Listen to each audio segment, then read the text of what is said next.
Olá a todos, tudo bem? Hoje eu queria fazer uma reflexão sobre a época de Elias.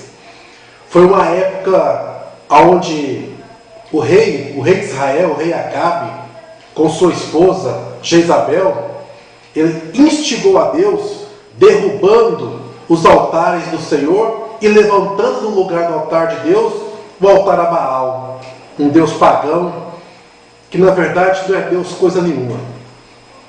Nessa época, como o povo havia se corrompido por causa desse rei, diga-se de passagem, um dos piores reis de Israel, se não o pior, o povo havia esquecido os preceitos de Deus.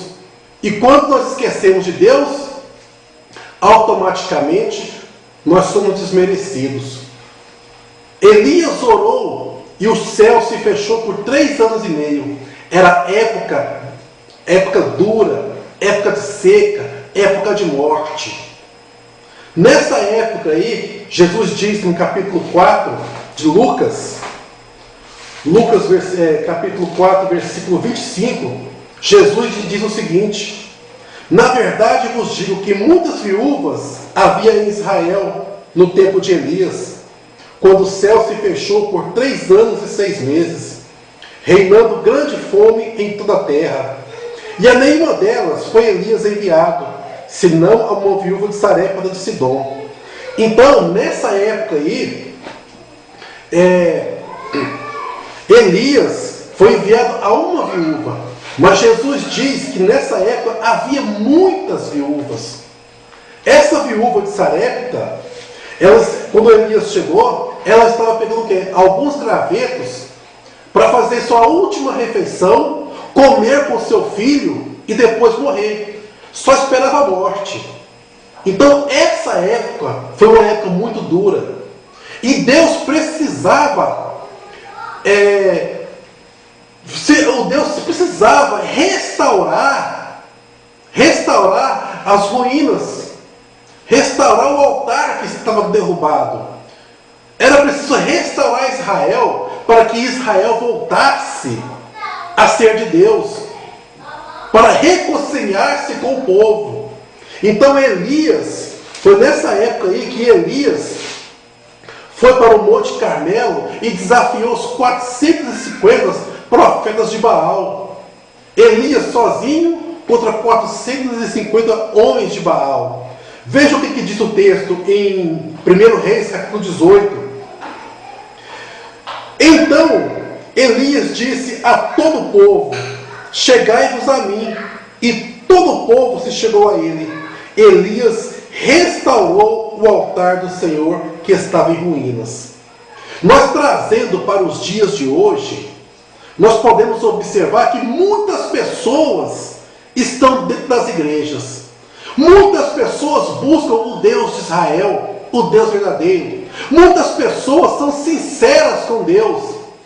Mas quando elas clamam a Deus, elas não obtêm a resposta. São mulheres que lutam para a conversão dos seus maridos. Pais que lutam para que seus filhos saiam das drogas. Pessoas que lutam para ter uma vida financeira estabilizada. E muitas delas não conseguem. Eu conversava essa semana com algumas senhoras que falavam: olha, eu não sei o que eu faço mais. Eu busco a Deus, eu oro a Deus, faço minhas orações, sou frequente na igreja, faço meu jejum, mas Deus parece que não me ouve. E a gente conversando com essas pessoas, nós voltamos ao passado. Isso eu estou falando de senhoras de 70 anos, 65 anos. E eu falei com elas que na época que elas casaram, cerca de 30, 40 anos atrás, eram tempos difíceis, porque no Brasil não tinha evangelho. O Brasil estava se tornando um terreiro de macumba, não tinha evangelho. Então, nessa época, as mulheres ainda eram muito discriminadas. Quando a mulher deixava o seu marido, logo ela era taxada de mulher da vida. Então, passava passasse, a mulher continuava casada. Mesmo debaixo de espancamento, de traições, a mulher continuava casada. Muitas vezes, inclusive essas senhoras que eu conversei, algumas delas flagraram seus maridos traindo em cima da própria cama. Então, por causa disso, o tempo passou. E conversando com elas trouxeram do passado essa mágoa. Criaram dentro delas uma mágoa. Mágoa do marido. Mágoa do esposo. Isso aí a gente descobriu conversando. Porque quando se falava em casamento, marido, homem e mulher, uma só carne, elas só tinham o quê? Reclamação. Olha, eu sofri demais com esse homem. Olha, ele passou muita raiva. Então, investigando, nós conseguimos descobrir isso. E quando nós descobrimos isso na primeira pessoa, o mesmo se repetia com as outras. Trouxeram do passado marcas que ficaram gravadas e que até hoje estão vivas.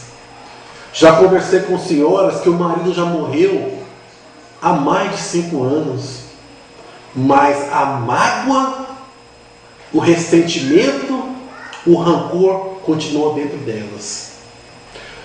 Porque nessa época de Elias existiam muitas pessoas que eram de Deus, pessoas que não se dobraram os joelhos a Baal.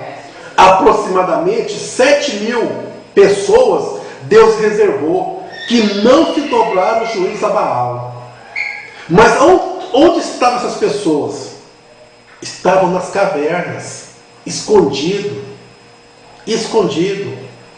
Muitas vezes nós buscamos a Deus, nós clamamos a Deus, e nem nas cavernas nós não estamos.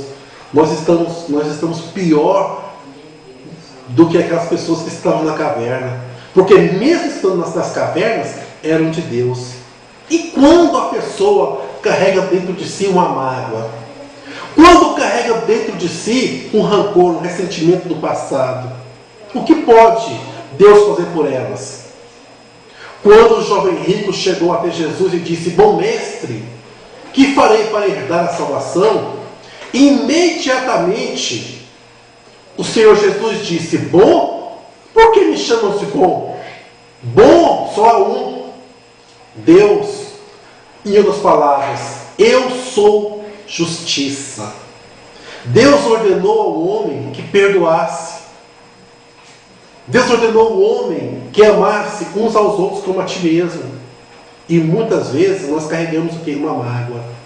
Israel estava totalmente em ruínas. A primeira coisa que Elias fez, restaurou o altar que estava em ruínas. Vamos reparar que Elias, para preparar a restauração, Elias era apenas um e os profetas de Baal 450. Então Elias, um homem só, ele primeiro, vamos continuar a leitura aqui, 1 Reis, capítulo 18, versículo 30. Então Elias disse a todo o povo: chegai-vos a mim. E todo o povo se achegou a ele. Elias restaurou o altar do Senhor que estava em ruínas. Tomou 12 pedras, segundo o número das tribos dos filhos de Jacó, ao qual viera a palavra do Senhor dizendo: Israel será teu nome.